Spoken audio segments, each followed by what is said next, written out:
wrapped up in a fevered atmosphere with bite, blunders and brilliance sprinkled through. Munster mustered a Champions Cup quarter-final spot with a taut 9-7 victory over Exeter Chiefs at Thomond Park.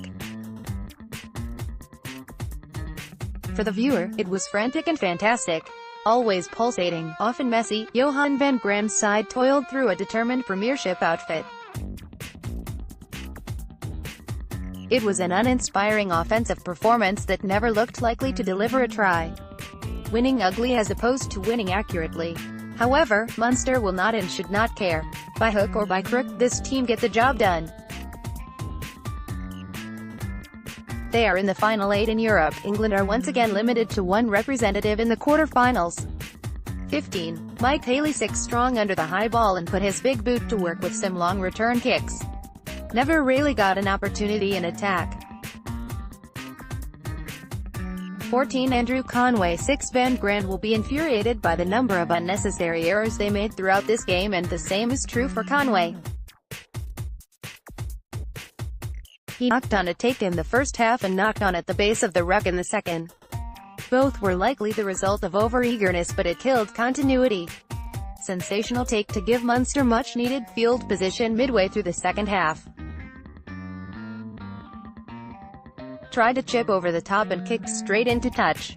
15. Chris Farrell 7 Farrell is a fascinating prospect in Irish rugby, due to his unique combination of powerful running with fast footwork. Clever in defense, shot up out of the line and forced a long pass to an exposed Slade which allowed Keith Earls make a big hit. 12. Rory Scannell 6 quiet, 5 tackles, 1 pass. 6 carries for Littlejoy. Never really struck up a partnership with Farrell. Replaced by Dan Goggin shortly before the hour mark. 11. Keith Earls 6 Exeter were clearly well drilled and understood Munster's attacking game plan, a large part of that is shutting down Earls. The Moyras man was by and large kept quiet, and moving forward Felix Jones will no doubt look to expand his strike plays to further involve an electric back three. 10. Joey Carberry kicked the game's first points from the tee, nailed another 2 to bring it to 20 successful kicks in a row. Dropped into the hole as out-halves often do in defense and was strikingly comfortable under the high ball. Especially when his opposite number, Joe Simmons, was not. Nailed a huge penalty with 8 minutes left to kick Munster into the lead. 6 tackles in defense. 9. Conor Murray 6 Murray has developed his box kick to become a real weapon, with great height and depth in his kicks.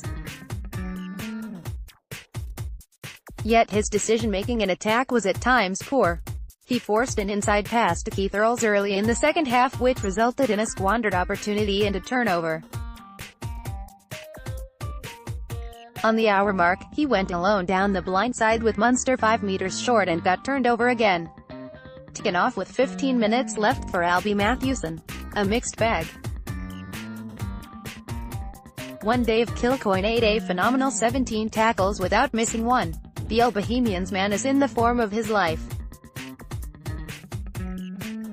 2. Niall Scannell 7 conceded the opening penalty that allowed Exeter kick to the corner and maul over 100% with 13/13ths in the line out. 3. John Ryan 7 The tight head missed 3 tackles, but that must be taken in context. In the first half, Ryan made the second most tackles of any Munster player. His work on the fringe was terrific and he was never bypassed in defense. Scrummaged well. Replaced by Stephen Archer just before the half mark. 4. Jean Klein 7 18 tackles, missed 3. 1 turnover 1. An expert line-out operator. 5. Tadhg Byrne 9 His physical ability, both at the breakdown and around the pitch, is now renowned, but Byrne is equally a remarkably intelligent operator.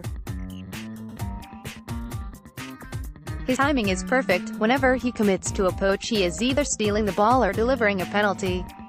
2 turnovers. Slight concern at the end when he was taken off injured. Man of the match. 6. Peter O'Mahony, captain. 7 For a man of such ferocious determination on the field, his coolness throughout is a huge asset. Munster were in no doubt when it came to key decisions, choosing to go to the posts at key moments. This was about the result, not the performance. A great defensive display. 7. Tommy O'Donnell. 6. Typical work rate in defence. The open side took a big knock during the final play of the game, and while Munster's mistake in not kicking the ball out did not cost them a score, it did cost Tommy O'Donnell the game, as he was replaced at halftime by Arno Botha. 8. CJ Stander. 8. Stander was fired up from the onset. Delivered a huge steal just after halftime. 21 tackles, missed 3. This was a pack-led showing, a throwback to the Munster of old, and Stander epitomized that. Replacement 7. Arno Botha came on and was powerful in defense but slapdash in attack, knocking on with Munster in a promising position. Billy Holland made an immediate impact, stealing at the line out. There was no drop-off in the set piece after Stephen Archer and Jeremy Loughman's introduction. Albie Matthewson guaranteed quick ball. This was a mighty, if not magnificent, win. Work done, but more to do. Munster march on. See also, Sibo opens up on the disappointing abuse he suffered during Champions Cup game.